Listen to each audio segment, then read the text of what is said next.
бұл мен үшін шын мәнінде оңай шешім болған жоқ. Көп демес аз емес, бірақ біз үшін өте маңызды кезең. Біз құндылықтар туралы айттық, бірақ енді оны қалай зерттеуге болады? Жалпы енді бүгін проректор болғанмен сіз де бір кездері студент болдыңыз. Негізі бұл өте маңызды шешім. Өткен Қазақстанда алғашқы рет қаланың сыртында СДУ студенттерінің халықаралық деңгейде бәсекеге қабілетті болуының себебі неде? бұл шын мәнінде де жемісті болатын болашақ мамандар үшін өте жақсы бір орта деп айта аламын. Сіздің өміріңізде қабылдаған ең қиын, бірақ ең маңызды шешім қандай болды? Құрметті көрермендер, назарларыңызда СДУ университетінің YouTube каналына арналған подкаст алаңы.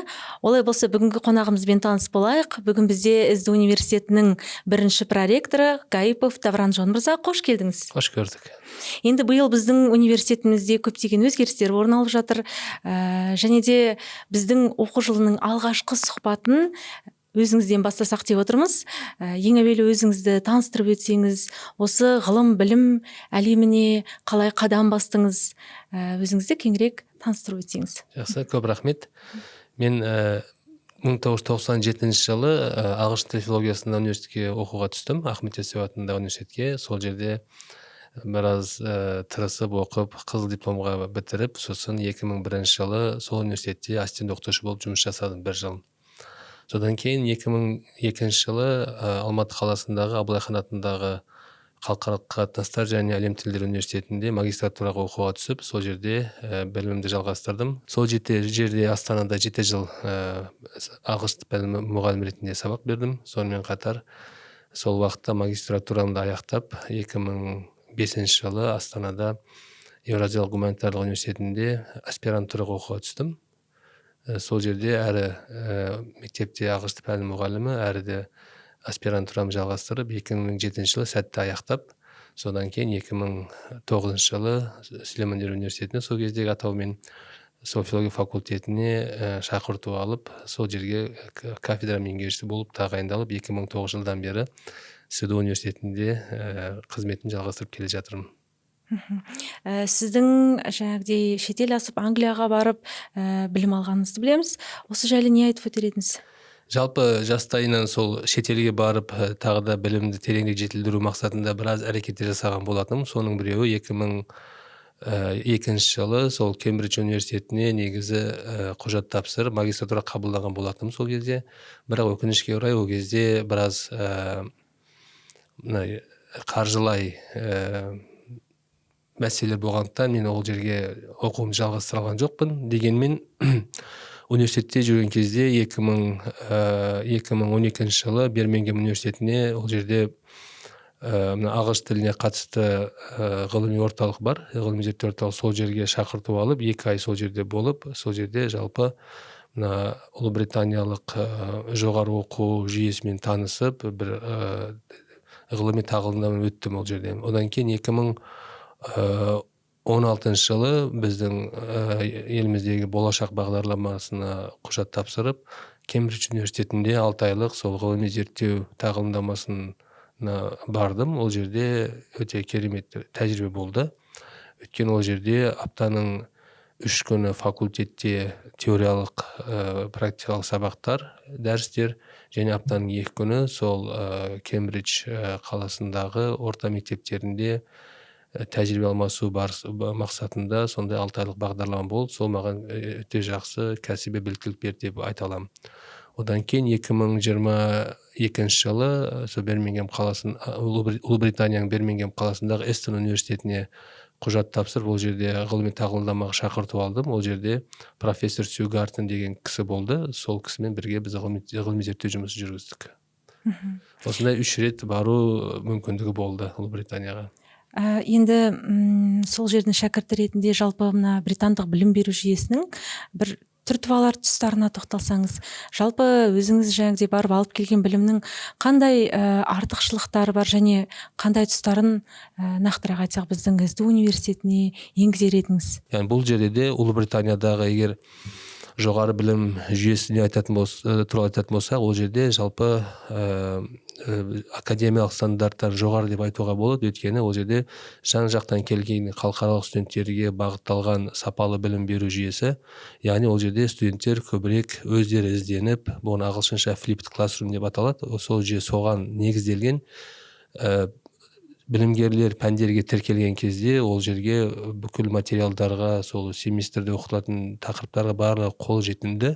Яғни білімгерлер дәріске, сабаққа келген кезде белгілі бір дайындықпен келіп, сол жерде тереңірек қарастырылып, дәріс кезінде және дәріс аяқталғаннан кейін ары қарай өздерінің сол белгілі бағыттарда білімдерін өздері жетілдіретіндей жүйемен солай құрылған. Бізде сондай трансформация бар Қазақстанда да, соны жүзеге асырып жатқан университеттер жоқ емес бар, бірақ та егер кеңірек қарайтын болсақ, біз түгелдей осы жүйеге алдағы уақытта көшу керек. Әрине, бұл инфраструктура қатысы бар. Бұған оқытушыларға сапалы дәріс беру үшін оларға инфраструктура жағынан қолдау көрсетілу керек. Сәйкесінше академиялық саясаттарды жетілдіру керек. Сол озық тәжірибе, инфраструктура, кітапхана деп айтатын болсақ, ол жерде бөлек бір әлем. Бізде де қазір СДУ университетінде біз сол көрген тәжірибемізді жүзеге асыруға соңғы 5-10 жылдан бері белгілі бір даму бар деп айта аламын. Керемет. Жалпы сіз жаңа өзіңіз айтып өткендей 2009 жылдан бері СДУ-дасыз, иә? Сол сәтте қадам бастыңыз. Енді содан бері біршама жыл өтті, қарапайым қатардағы мұғалім болып түрлі лауазымда болдыңыз, басшылықта болдыңыз дегендей. Жалпы СДУ-дың тыныс тіршілігімен жақсы таныссыз. Енді қалай ойлайсыз, СДУ студенттерінің халықаралық деңгейде бәсекеге қабілетті болуының себебі неде? Жалпы осы СДУ-дың өзіне ғана тән бір ерекшеліктерін, мықты тұстарын атап өтсеңіз. Әрбір білім ордасының өзінің ерекшелігі, ол заңдылық деп айта аламын. Мен 2009 жылы СДУ-ға келген кезде, СДУ қалада шағын ғимаратта орналасқан болатын, бірақ өте жақсы атмосфера болатын. Ол кезде қателеспесем, бір 800-900-ға жуық студент білім алды сол кезде. Сонымен қатар оқытушылар, яғни ол жерде СДУ-ның тыныс тіршілігі таңертең 8-ден басталады. Студенттер көбісі бұл СДУ-ның ішіндегі маңызды локациялардың біреуі ол сол асхана, кантин болатын. Сол жерде таңғы шайларын сол жерде ішіп, одан кейін сабақтарына кіріп, түскі ас сол жерде ішетін және кешкі асында сол жерде ішіп кететін сондай бір дәстүр болатын студенттерге. Яғни шағын ғимарат болғанымен өте жақсы бір атмосфера болатын ол жерде. Бұл айтқанда бір үлкен сондай бір жанұя ретінде қарауға болады деп ойлаймын. Сондай бір өзінің ерекше атмосферасы болды сол кезде. Яғни сондай бір жылы атмосферада бұл мұның позитивтік болымды әсері ол соның барлық стейкхолдерлар, әріптестерге, оқытушыларға, студенттерге солардың бойына сіңді деп айта аламын. Ол жерде жақсы орта болғаннан кейін білім алуға қызығушылық, ғылыммен айналысуға сондай ынта болғаннан кейін жақсы нәтиже көрсетті деп айта аламын. Сол кезде сондай бір жақсы бастама болды деп айта аламын. Сонымен қатар құндылық жағы да бар деп айтушы едім. Яғни ол жерде қазір академиялық адалдық лигасы жұмыс жасап жатыр. Соның бастамасы СДУ сол кезде болатын. Яғни бұл жерде шынайылық, ешқандай қазір қоғамда дертке айналған жемқорлық секілді заттарға онда ешқандай шыдамдық болмайтын. Яғни бұл жерде сол жылы ортада ондай проблемалар болған жоқ. Сондықтан ол жерде шәкірттер де, ұстаздар да осы бағытта жұмыс жасағаннан кейін олардың еңбектері жемісті болып, нәтижелері қуантатындай болды деп айта аламын. Одан кейін білім қоры осы университетті кеңейту мақсатында 2007 жылы Қаскелен өңірінде үлкен кампус соғуды жоспарға алып 2000 жылы құрылысты бастады. 2007 жылдан кейін 2011 жылы сол құрылыс аяқталып, сол қалада шағын ғимарат сол Қаскелен қаласындағы үлкен кампусқа көшті. Әрине бұл жерде негізі бұл өте маңызды шешім. Өткен Қазақстанда алғашқы рет қаланың сыртында бір кампус құрып, сол жерге студенттер барады ма, оқытушылар барады ма? Өйткені ол қаланың сыртындағы бір сондай оқу білім беру жүйесі.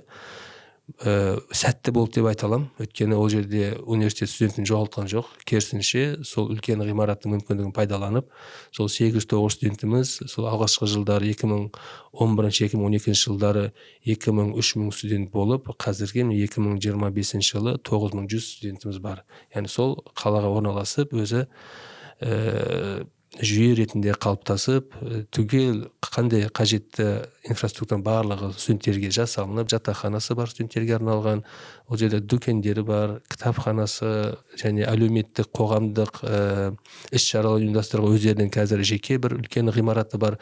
Соның барлығы университет басшылық тарапынан сол қордың қамқоршылық кеңесінің құрылтайшылардың қолдауымен осы бүкіл мүмкіндіктер берілді. Бұл шын мәнінде де жемісті болатын болашақ мамандар үшін өте жақсы бір орта деп айта аламын.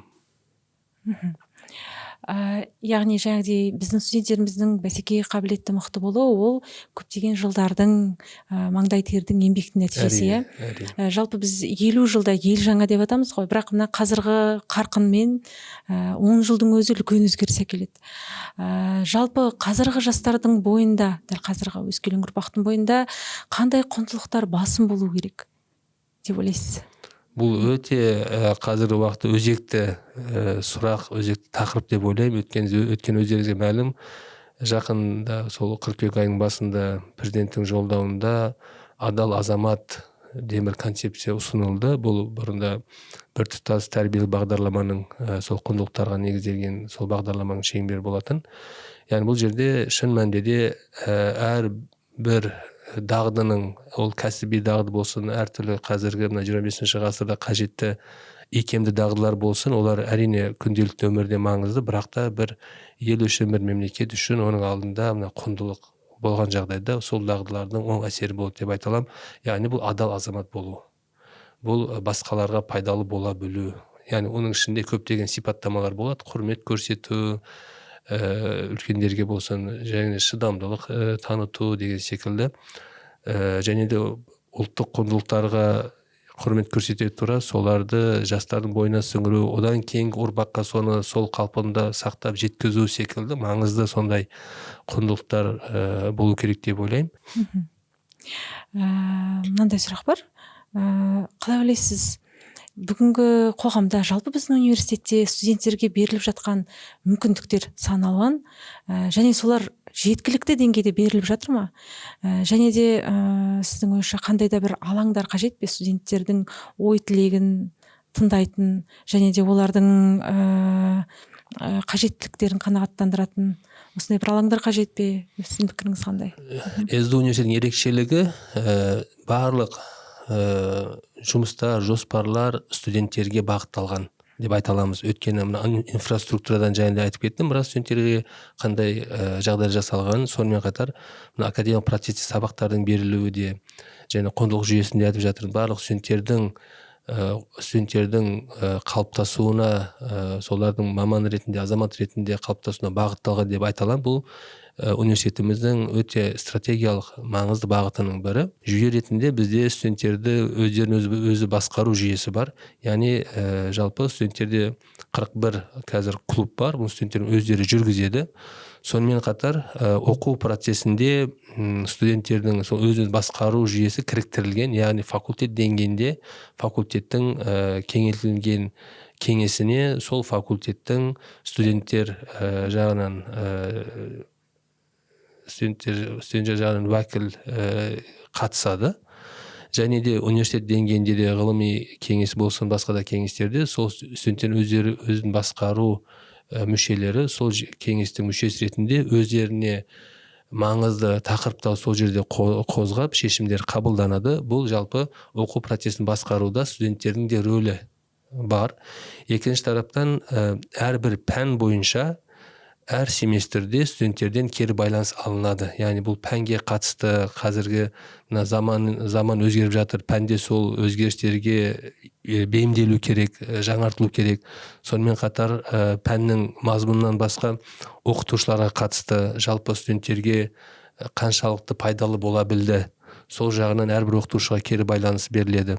Одан бөлек жалпы әр жыл сайын студенттерге қанағаттану деңгейін өлшейтін сауалнамалар жасалынады. Сол сауалнамада студенттердің кез келген өздерінің айтқысы келген бір жақсарту туыстары болса, соларды сол сауалнамада өздері білдіреді. Одан кейін осы алған нәтижелер сарапталып, зерттеліп, ары қарай қалай жақсарту керек, олар университеттің жалпы жылдық операциондық жоспарына енгізіп, сол көрсетілген мәселелерді шешу мақсатында, дамыту мақсатында жұмыстар атқарылады. Жалпы көпшілікті қызықтыратын сұрақ деп ойлаймын. Алдағы уақытта СДУ университеті қандай бағытта дамиды және алдағы жоспарлармен бөлісіп өтсеңіз? Қазіргі мына жоғары университеттерінде 4.0 деген ғой, сол деңгейге келіп тұр. Бұл дегеніміз білім, ғылым, инновация қазір және жасанды интеллект, цифрлық трансформация сол бағытта қазір мемлекет деңгейінде де бұны қолға алып жатыр. Университетіміздің деңгейінде бізде 2025 жылы сәуір айында жасанды интеллект ғылыми зерттеу орталығы ашылды. Бұл өте маңызды, біздің күнделікті өмірге, жалпы адамзатқа сондай өмірінде маңызды тақырып жасанды интеллект. Сол бойынша қазір ғылыми зерттеу ашылып, бұл жалпы өзіміздің білім беру жүйемізде және де бәлкім индустрияға, бизнеске бағытталған жағынан, және де біз қазір университет деңгейінде белгілі пилоттық сондай продукттарды жүзеге асырғаннан кейін басқа да жоғары оқу орындарға сол тәжірибен тарату мақсатында жұмыстар атқарылуда қазір. Яғни бұл жерде бір жағынан жасанды интеллект бағыты бар университетімізде қазір маңызды. Екінші жағынан оның да кері әсер болып қалуы мүмкін, егер ол дұрыстап қолға алынбаса. Яғни бұл жерде этикалық сұрақ, жасанды интеллектті этикалық түрде қалай қолдануға болады. Өйткені шын мәнінде егер берілген тапсырмалар болсын, басқа да мәселені жасанды интеллекттің көмегімен былай алып бере салу, ол этикаға қайшы. Ол жерден студент ештеңе үйренбейді, бірақ өздерінің оқу процесінде, үйрену процесінде оның көмегін пайдалануға болады, бір инструмент ретінде.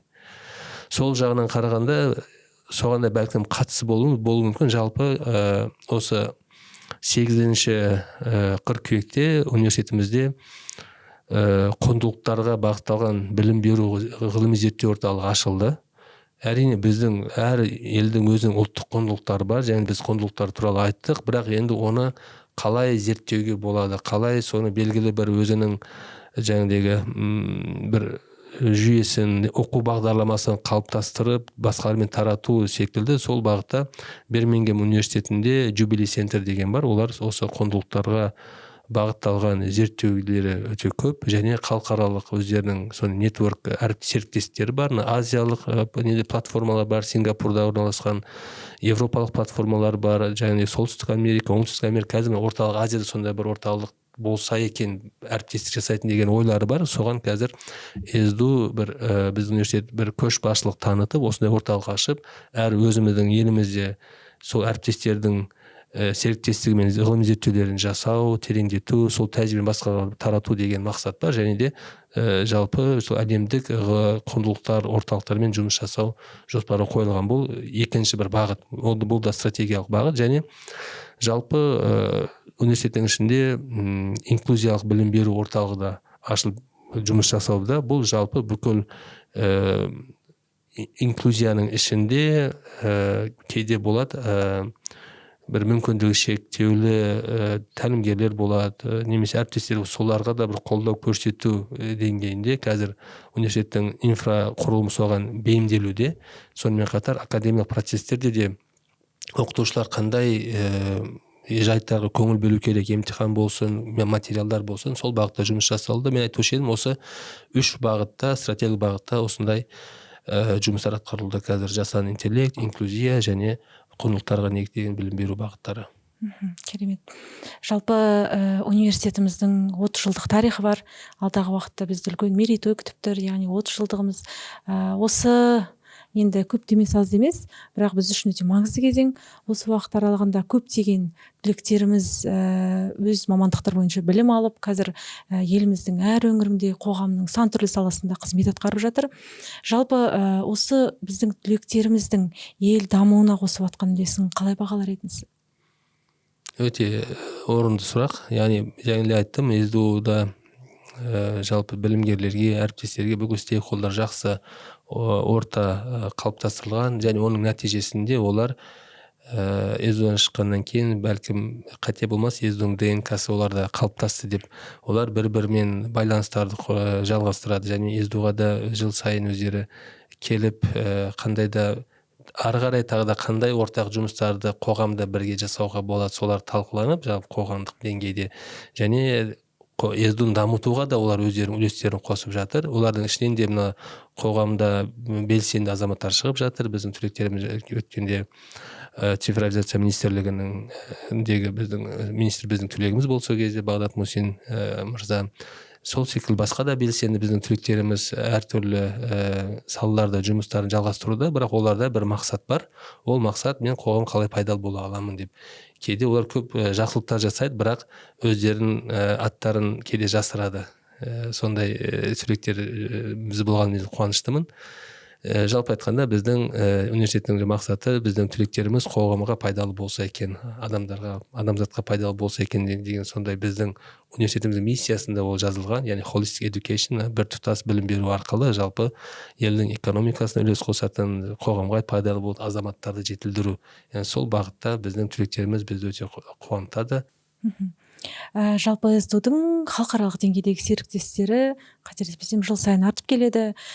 Әлемдік деңгейде көптеген белгілі беделді университеттермен серіктестік орнатылған. Жалпы осы серіктестік біздің студенттерге қандай мүмкіндік береді? Бұл да біздің қазіргі мемлекетіміздің деңгейіндегі біздің өңірді осы Орта Азияда жаңағыдай цифрлық хаб болу және білім беру хаб болу сондай мақсаттар қойылған, және сәйкесінше шетелдік жоғары оқу орындарының филиалдар ашылуда қазір өңірлерде, қалаларда. Бұл бағытта біздің университетімізде белгілі жұмыста жоспарлар қойып, шетелдік жоғары оқу орындарымен қазір әріптестік орнатудамыз. Мақсатымыз солардағы пайдалы жақтарын өзіміз бірге жұмыс жасап, біздің жастарымыз халықаралық еңбек нарығында бәсекеге қабілетті болу үшін олардың бізбен бірге берген дипломымызды қол жеткізіп, сол нарықта еңбек ету.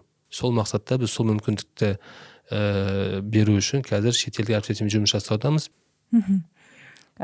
Жалпы жеке өзіңізге қатыстырақ көпшілікке де қызықты болады деген ойдамын. Егер сізде қайтадан студент болу мүмкіндігі пайда болса, дәл қазіргі сәтте қандай мамандық таңдар едіңіз? Қызық сұрақ. Мен ойлаймын, егер мен қайтадан студент болсам, мен өзімнің сол білім бағытын таңдаушы едім. Бәлкім қазіргі әрине сол уақытпен салыстырған қазір мүмкіндіктер көбірек. Сол мүмкіндіктер көбірек пайдалану үшін қандай мүмкіндіктер? Ол қосымша дағдылар, және цифрлық дағды болсын, тағы да басқаша икемді дағдылар болсын, сол жақтарға бәлкім көбірек көңіл бөлуші едім. Яғни мен бәрібір сол білім ғылым саласы қандай уақыт болмасын әрқашанда өзекті болып қала береді. Мен ойлаймын, осы бағытта мен жалғастырушы едім деп ойлаймын. Яғни өз бағытымды адаспай таптым деп айтасыз ғой, жалпы бұл кез келген студенттің өміріндегі ең маңызды тіректің бірі өзінің жаны қалаған, өзінің қолынан келетін кәсіпті табу, және бұл жолда жаңағыдай адаспау өте маңызды. Және тағы да бір сұрақ, жеке өзіңізге қатысты, осы сіздің өміріңізде қабылдаған ең қиын, бірақ ең маңызды шешім қандай болды? Ондай сәттер көп болды деп ойлаймын, бірақ мен былай таңдап айтатын болсам, менің өмірімде ол барлығы менің кәсіби жолымда болды деп айта аламын. Яғни оның біріншісі 2012 жылы, ол кезде мен факультетте декан болатынмын, әрине семьялық жағдай бар, оларым ол кезде кішкентай болатын. Сол кезде сол Ұлыбританияға осы ғылыми тағылымды бағдарламаға құжат тапсыру, оларға шақырту алған кезде бару. Бұл мен үшін шын мәнінде оңай шешім болған жоқ. Өйткені мен ол жерге семьямды алып бара алмаймын, жалғыз барып келу керек болады, бірақ соған қарамай менің семьямның қолдауында, менің жолдасымның қолдауының арқасында сол жерге мен барғаныма мен өкінбеймін. Мен үшін маңызды болды. Өйткені мен шын мәнінде жалпы академиялық салада бұл өте маңызды. Басқа жоғары оқу орындарымен, шетелдік жоғары оқу орындарымен әріптестік орнату, тәжірибе алмасу сол кезде біріншісі болды. Сондай бір шешім деп айта аламын. Тағы бір екінші шешім дәл сол бағытта, тағы да болашақ бағдарламасы арқылы 2016 жылы тапсырған кезде, ол кезде де факультет декан болатынмын. Факультет басшылығы қолдау көрсетті, дегенмен ол кезде де мен семьямды алып бара алмайтын жағдай болды. Ол кезде 6 айға бару керек болды. Сол кезде тағы да мен семьямның сол қолдаумен, жолдасымның қолдау арқасында мен 6 айға сол кәсіби ғылыми тағылымдама өтуге шешім қабылдап барып келдім. Оған да мен өкінбеймін, өйткені мен шын мәнінде өзім жеке кәсіби біліктілігім жағынан және мен оны біздің білім мекемесіне, университетімізде қосатын үлесі жағынан мен ойлаймын, бұл пайдалы болды деп ойлаймын. Және үшіншісі 2022 жылы мен университет ректор бола тұра, ол кезде менің жолдасым болашақ бағдарламасын жеңімпаз ретінде атанып, ол да шетелге баруға шешім қабылдады. Ол кезде менде бірге баруға шешім қабылдадым. Мен де сол кезде мына Астана университетіне шақыртып алып, ол кезде үшінші рет семьямен бірге бару мүмкіндігі болды. Сол бір жыл Ұлыбританияда тұрып, қайттан келу, бұл жерде ең бірақ пайдасы бәлкім семьяма да болды деп ойлаймын. Өйткені менің ұлдарым сол Ұлыбританиядағы мектептерде оқып, сол тәжірибені көрді, көкжиектері кеңейіп, сондай бір тәжірибе болды. Және мен өзім де сол жерде бір жыл ғылыми зерттеумен айналысып, тағы да өзім сол ғылым саласында қосымша тәжірибе алдым деп айта аламын. Бұл мен сол айта алатын үш шешім, осын айтушы едім. Яғни менің жалпы айтқан кезде академиялық бағыттағы әріптестеріме сол өздерінің жеке өмірі мен кәсіби өмірін ұштастыра білу, бұл маңызды деп ойлаймын. Өмірдегі маңызды шешімдердің бірі, иә. Жалпы енді бүгін проректор болғанмен сіз де бір кездері студент болдыңыз, көптеген қызықты сәттерді кештіңіз. Сол бір өткенді еске түсіріп, студент кезден есіңізде әлі күнге дейін сақталған бір қызықты сәтіңізбен бөлісіңізші. Қандай бір қызықты оқиғалар болды? Ондай да сәттер көп болуы мүмкін. Бәлкім оны былай тағы да бір ойланып, бәлкім жазу керек те шығар. Бірақ та ондай бәлкім ол қазір қызық та болмауы мүмкін. Ол кезде бірақ қызық болатын. Енді біз студент болғаннан кейін, студент әрқашанда студент қой. Кейде сол университетке бару үшін жол көлігіне мінеміз қой. Сол кезде біз студент ретінде жаңағыдегі көліктен жүргізушімен саудаласатынбыз. Жаңағыдегі 50 теңге болса 30 теңге алып барасың ба деген сияқты. Осы студенттік психология деп ойлаймын. Соны қазір ойлансам, ол біраз күлкілі секілді. Сол бәлкім қызықты болуы мүмкін. Екінші мәселе, біз шын мәнінде 97 жылдар білім алған кезде ол жерде Қазақстанда жалпы егемендіктен алғаннан кейін бір 3-4 жылдың ішінде біраз жағдай өзгеше болатын. Ол кезде әрбір салада, мен ойлаймын жоғары білім саласында солай болатын. Сол кезде аудиториядан егер келтіретін болсақ, кейде пән оқытушымыз ашуланатындай бір жағдай болса, дереу бақылау емтихан жүргізіп жіберетін сабақ кезінде. Оны да қазір есіме түсірсем біраз күлкілі секілді. Сондай бір моменттер болатын сол кезде. Әр кезеңнің өзінің қызықтары болады. Яғни жалпы сіз жалпы қарапайым адам ретінде бүгінгі студенттерге қандай кеңес берер едіңіз? Және жалпы осы студенттерге деп бақтық, табысқа жетудің құпиясымен бөлісіп өтсеңіз. Мен жеке көзқарасым, студенттерге айтарым, кеңесім, жалпы қазір мына ақпараттық кезең деп айтуға болады. Өйткені ақпаратқа қол жетімді, бүкіл ақпаратқа, бүкіл білім ғылымға қазір қол жетімді. Яғни бұл жерде саналы түрде ойланып, пайдалы білімге өзі қол жеткізе алады. Бұл жерде сол ақпаратты дұрыстап саралай білу, пайдалы ақпаратты таба білу мен өте маңызды дағды деп ойлаймын. Яғни студенттер өздері уақыттарын дұрыстап жоспарлап, басқа пайдасыз нәрселерге жұмсамай, осы бағытта өздерінің келешегіне арнап, әке-шешесінің артқан үмітін ақтау мақсатында осындай өзіне қатысты, өзінің қолындағы уақытын дұрыстап пайдаланып, пайдалы ақпараттарға қол жеткізіп, соларды қолдану, және де беріліп жатқан мүмкіндіктер. Қазір бізде көп мүмкіндіктер берілді, университет тарапынан болсын, мемлекет тарапынан болсын, сол мүмкіндіктерді пайдаланып, яғни қандай мүмкіндіктер, ол егерде сабақ алып жатқан кезде, егер ассистенттік мысалы бір вакансия берілсе, студенттерге оны сол тәжірибе алып көрсе, оның келешекте пайдасы болды деп ойлаймын. Одан бөлек әлеуметтік қоғамдық іс-шаралар, оларға шын мәнінде де қатысып, өзін бір белсенді азамат сезініп, бір өзінің мүмкіндігін көріп, өзіне сену бұл өте маңызды. Егер өзіне сенсе, онда ол шын мәнінде де алдына мақсат қойып, сол мақсатқа қол жеткізе алады. Осындай бар болған мүмкіндіктерді қарастыру, соларға қатысу. Одан бөлек академиялық жағынан студенттік ауысу бағдарламалары, басқа да студенттік іс-шаралар, соларға белсенді қатысса, бір жақсы тәжірибе қалыптасады деп ойлаймын. Ол алдағы өзінің болашағына пайдасы болады. Қысқаша айтарым, жалпы студенттерге кеңесім осындай болушы еді. Және табысты болу үшін, жемісті болу үшін не керек? Жаңағыдегі өзіне сену керек, міндетті түрде мақсат қою керек. Сол мақсатқа қол жеткізу үшін және қайрат пен күш-жігер жұмсау керек. Өйткені олардың бір компонент болмай қалса, оның нәтижеге қол жеткізу қиын немесе ұзақ болып кетуі мүмкін. Осы компоненттен дұрыс қолданса, өзіне сеніп, мақсатын дұрыстап қойып, сол мақсатқа қол жеткізу үшін жоспар жасап, күш, қайрат, жігер жұмсап, мен ойлаймын, сол нәтижеге қол жеткізе алады деп ойлаймын. Ол үшін әрине қандай дағдылар керек болуы мүмкін, және цифрлық дағды болу керек. Одан кейін жалпы адамзатта қазір эмоционалдық дағдылар да маңызды.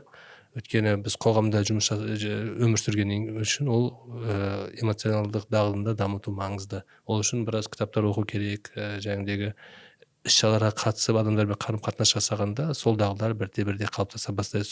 Соны бастан кешірген студенттер, мен ойлаймын, енді ол жерге дағдылар көп қой, проблемалар шешу дағдысы, критический ойлау дағдысы секілді, солармен әрі теориялық жағынан оқып, әрі практикалық қоғамда, команда жұмыс жасаған кезде, мен ойлаймын, сол өмірлік дағдылар қалыптасады деп айта аламын.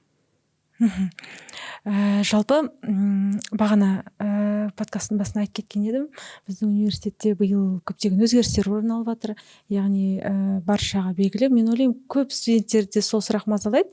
Жалпы бізде 4 факультет болатын, қазір бізде 3 факультет, бизнес мектебімен және де құқық 2 факультет бірігіп жатыр. Бұл осы 2 факультетті бір факультет қылып біріктірудің қандай артықшылықтары? Яғни мен 4 тамыз сол қайттан осы университетке оралдым. Сол кезде сол күннің жаңалығы осы 4 факультеттің реструктуризация болып 3 факультетке айналуы. Бұнда кезінде қамқоршылық кеңесінің шешім болған екен. Әрине, осы шешім негізінде алдағы уақытта қалай жұмыс жасауға болады. Бұл жерде маңызды болған кафедралар, өйткені кафедра өздерінің жылдық жоспарлары, өздерінің білім беру бағдарламалары, оларды өздерінің стратегиялық жоспарына сәйкес жалғастыра береді.